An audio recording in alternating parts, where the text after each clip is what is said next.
那是2016年某個滿意的午後，一段模糊到幾乎看不清人臉的視頻片段突然在互聯網上炸開了窩。畫面裏隱約能辨認出泰國白龍王廟那標誌性的金色尖頂和纏繞在廊柱間的白色經幡。鏡頭抖動着聚焦在廟堂內部，一個穿着黑色 T 恤的男人背對鏡頭跪在大理石地面上，肩膀劇烈起伏。旁邊幾位隨行人暈圍成半圓，想要上前攙扶，卻被某種無形的力量阻在原地。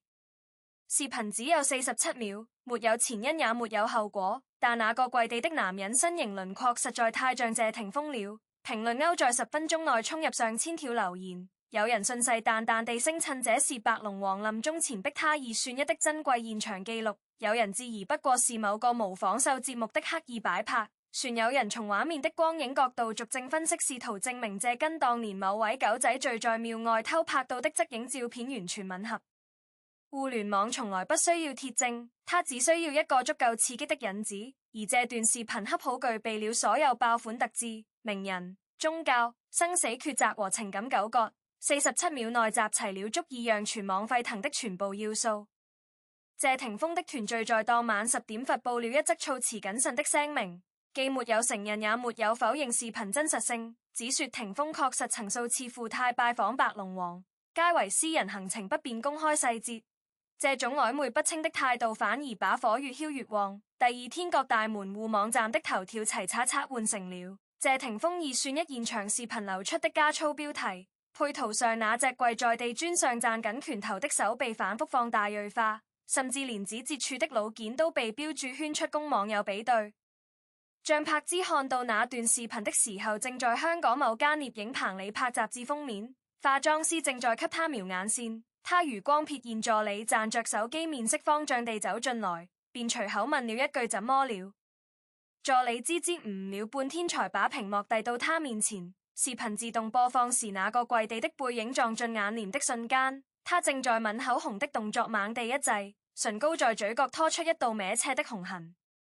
他把視頻反覆看了4遍，第一遍只注意到那個熟悉的肩胛弧度，那是他在枕邊看了苦多年的輪廓，即使隔着模糊的像素也一眼就能認出來。第二遍他聽到背景裏有人用泰語急速地說着雜麼，夾雜着幾聲壓抑的抽泣。第三遍他注意到跪地的男人右手小指上有一道細長的疤痕，那是謝霆鋒早年拍打戲時被道具劃傷的印記。第四遍他把進度條拖到最後，在畫面即將黑掉的0點幾秒裏，隱約聽到一聲嘶啞的呼喊，那個音節被電流雜音搞得七零八落，但他幾乎是本能地在心裏保存了，那是他的名字。攝影師在棚那頭催他補妝，他仿若未抿地握着手機擰了好幾分鐘，化妝師小心翼翼地喚了他2聲才讓他回過神來。張柏芝把手機扣在化妝台上，低着頭輕聲說先停一下，然後轉身走進洗手間，反鎖了門，水龍頭哇哇地響着，合住了所有可能洩露情緒的聲音。他在鏡子裏看到自己的眼眶迅速泛紅，嘴唇抿成一條扮緊的線，但意外的是他沒有哭出來，只是對着鏡子深深吸了幾口氣，用冷水拍了拍臉頰，然後重新走回攝影棚坐下，對化妝師說繼續吧，剛才那條眼線幫我重畫一下。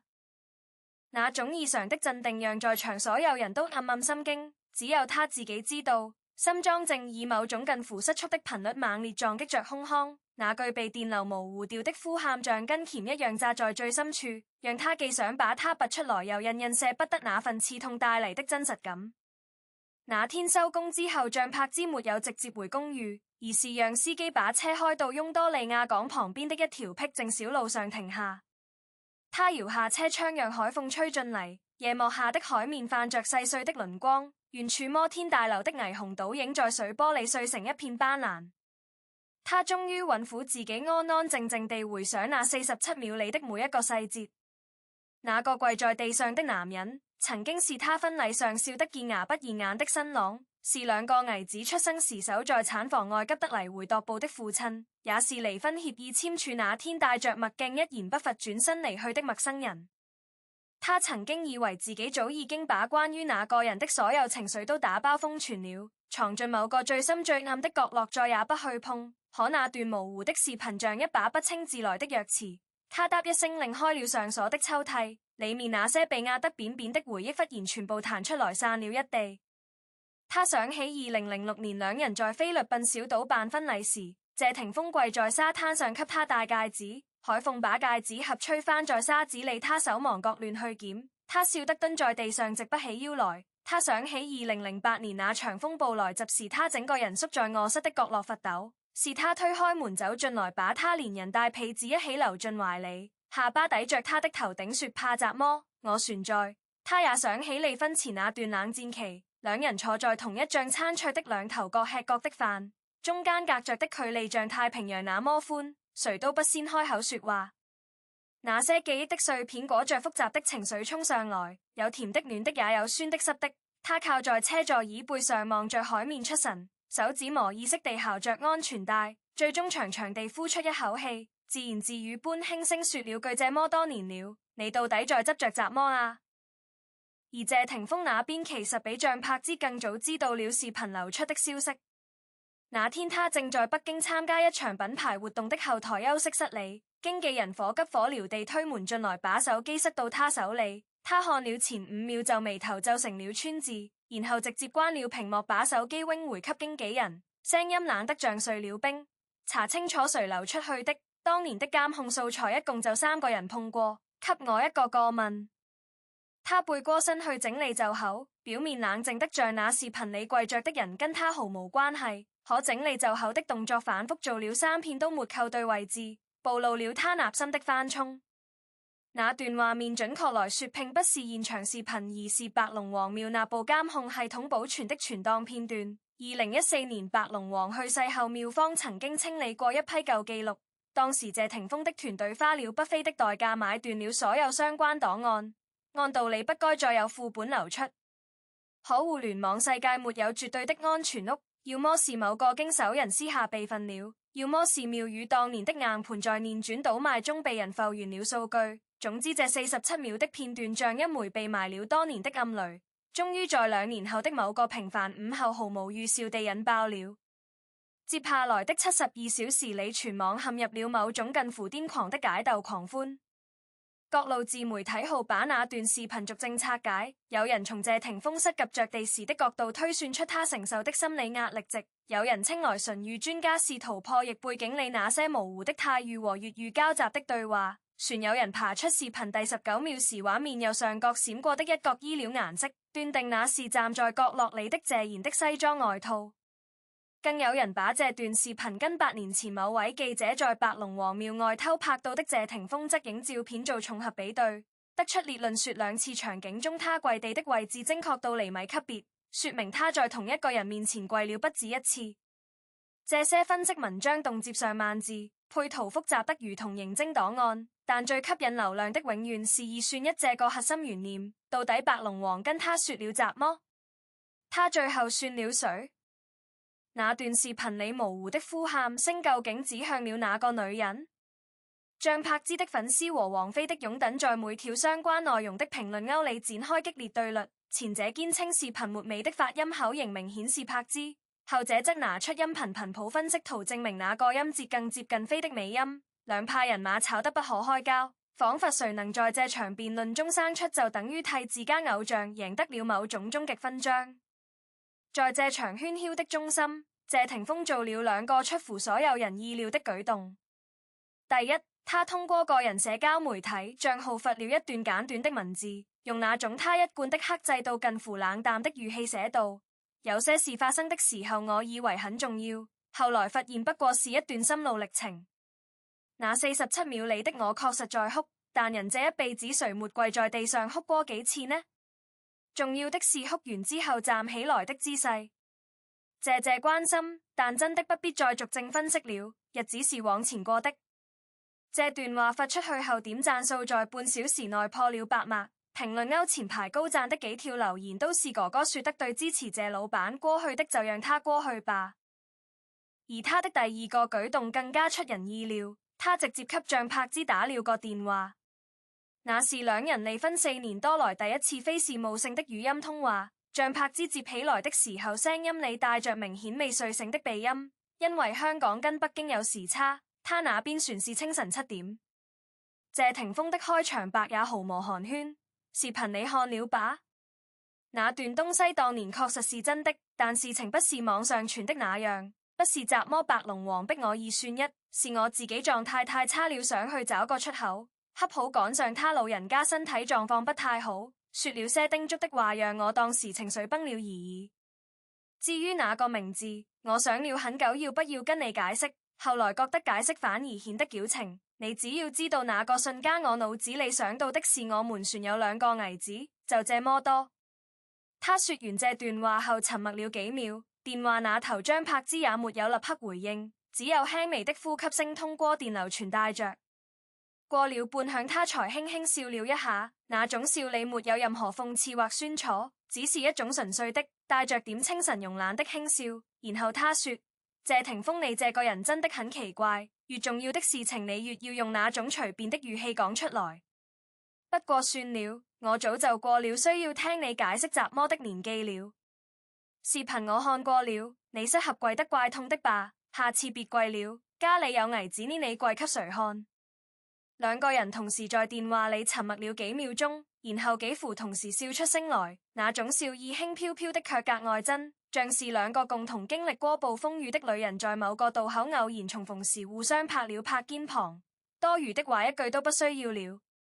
那個電話之後，媒體記者再拍到兩人同框時，畫面就變得松弛了很多。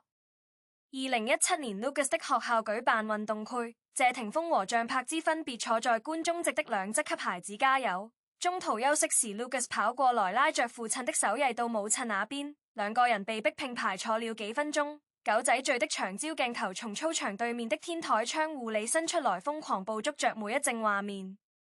照片被發到網上後，評論歐的畫風跟前幾年截然不同了，雖然依然有人酸溜溜地說早知今日何必當初，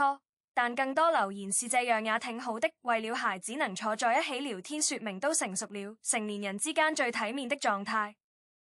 張柏芝在後來的一次綜藝節目裡被問到如何看待跟前夫目前的關係，她很坦然地用了戰友這個詞來形容，說我們之間不需要重新做回朋友或者親人雜魔的，那些標籤都太重了，我們就只是兩個一起養小孩的人，該合作的時候合作，平時各過各的生活，這樣就很好。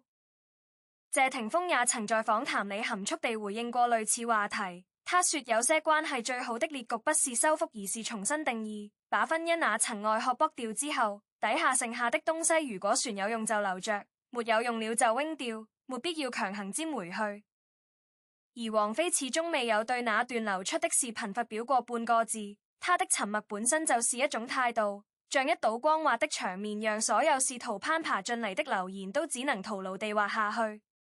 2018年有狗仔聚在機場島到謝霆鋒和王菲同框出行的畫面，兩人並肩走在航站樓裡，保持着不遠不近的距離，沒有牽手也沒有交談，但那種滾然天成的默契感讓拍到的記者後來在報道裡寫了一句頗有些文學色彩的話：他們走在人群裡像兩條平衡流動的暗河，表面平靜無波，底下卻是共通的流向。這句話被大量轉載，苦多人在評論歐感慨說這對兜兜轉轉快20年船能在一起真的是命裡注定的。同時也有人不服氣地翻出當年那段視頻，說可他在白龍王面前跪着算的是張柏芝啊。這兩種聲音的交鋒在互聯網上持續了數年，直到2020年某位熟悉白龍王廟內部事務的泰國居士在接受學術訪談時無意間透露了一個從未被注意到的細節，白龍王的所謂二選一說法其實源自他早年在潮汕老家聽到的一則民間傳說。那個傳說講的是一個男人必須在救過他一命的恩人和他欠過一命的故人之間做出選擇，算錯了就愧家責不寧。居士說白龍王晚年記憶力衰退後，常常把各種民間故事跟信徒的實際經歷混雜在一起。他對謝霆鋒說的話大概率是把傳說裡的框架套在了對方的情感困境上，並非雜魔真正通靈得來的獨家天機。這段話被翻譯成中文傳到國內社交平台時，沒有激起太大水花，因為大多數人已經被那段47秒的視頻以及圍繞視頻衍生出的各種解鬥消耗掉了全部討論熱情，反倒是少數深度研究者注意到之後感嘆了一聲，原來源頭只是一個民間故事模板。但也近此而已了。2022年，張柏芝在社交媒體上分享了一段 vlog， 鏡頭裡他帶着3個兒子去遊樂場坐過山車，他在尖叫聲中對着鏡頭大笑，眼角有細紋，但整個人散發着一種被生活反覆由初之後反而變得更加人性的光澤。評論區有人留言問他：姐姐，你現在還恨謝霆鋒嗎？他居然親自回覆了一條：恨是很重的情緒，用來裝恨的那塊地方我早騰出來裝別的了，裝兒子們的獎狀，裝自己做的蛋糕照片，裝新買的鞋，位置不夠用啦。這條回覆被截圖傳播了幾萬次，很多人說這是他這些年說得最漂亮的一句話。同年，謝霆鋒在美食節目裡做了一道奶油蘑菇湯，彈幕裡有人提起張柏芝在某個採訪裡說過自己最怕喝奶油湯，因為匱乏胖。謝霆鋒的助理在監控畫面上看到這條彈幕後，悄悄回頭看了他一眼，他正在專注地撒黑胡椒碎，表情沒有任何波動，但腳趾攪拌的幅度微妙地變慢了2拍。這些細碎的幾乎不配被大多數人注意到的瞬間，反而構成了比那些驚天動地的跪地二算一更為真實的生活紋理。到了2026年夏天，當人們再次翻出那段47秒的視頻時，其討論熱度已經遠遠不如6年前了。平台算法把陣舊的內容偶爾推送給了新生代用戶。評論區裡年輕網友的留言大多帶着一種隔岸觀火的好奇：這個跪着的人是誰啊？為什麼要跪在泰國？跟奧巴馬當年追的八卦是同一個嗎？而那些曾經為這段視頻熬夜辯論、逐證分析，在論壇裡跟反對者吵到凌晨3點的老網民們，很多人已經很久沒有再登錄過當年的賬號了。生活就這樣不緊不慢地往前流淌着，當年的驚濤駭浪在時光的河床上被反覆沖刷打磨，漸漸失去了鋒利邊緣，變成了一堆光滑的鵝卵石，偶爾被後來的女人撿起嚟端詳兩下，又隨手扔回水裡。其實整段47秒的影像最值得玩味的部分，從來不是謝霆鋒到底喊了誰的名字，或者白龍王說了怎麼嚇人的預言，而是畫面開始前和結束後那些沒有被記錄下來的時間。視頻開始之前，謝霆鋒已經在廟裡獨自坐了將近3個小時，他推掉了當天所有通告，專程飛過嚟，坐在白龍王面前一根接一根地抽煙，把煙灰缸堆成了小山。那些煙霧繚繞你的沉默，願比鏡頭捕捉到的哭喊承載着更沉重的思慮。視頻結束之後，他在原地跪了足足有7-8分鐘，才被2個助理架起來。膝盒上的牛仔褲磨出了毛邊，他拒絕了別人遞來的熱毛巾，自己走到院子裡的水龍頭底下，另開冷水沖了把臉，然後抬頭看着廟頂上那尊金身佛像，佛了好一攰危呆。那些安靜的、沒有被任何人拍攝下來的瞬間，才是他真正完成立心抉擇的時刻。而鏡頭記錄的不過是一段情緒的火山噴發，噴發之前的岩層擠壓和奮發之後的熔岩冷卻，都藏在不可言的時間裡。同樣的道理也的用於張柏芝在洗手間對着鏡子深呼吸的那幾分鐘，以及王菲在北京客廳裡看到推送消息後放下手機繼續翻書的那幾秒鐘，那些才是3個人真實面對自己命運的瞬間，遠比任何一段流出視頻裡的畫面都更接近生活的本質。所以我們這些隔着屏幕觀看、評論、站敘、爭吵的旁觀者，其實從頭到尾都只是在圍觀一場被截取的片段戲劇。我們看不到前因後果，讀不懂當事人的完整心理，更無法用自己有限的人生經驗去準確衡量別人在特定情景下的痛苦重量。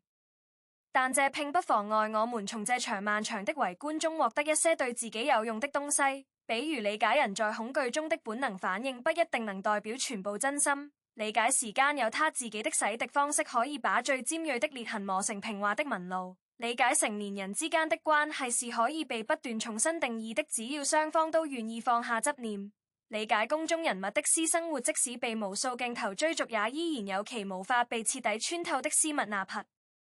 當我們把注意力從他到底算的是誰轉移到他選擇之後怎樣面對了自己的人生時，那些曾經讓我們熱血上頭的爭議就忽然變得沒那麼要緊了。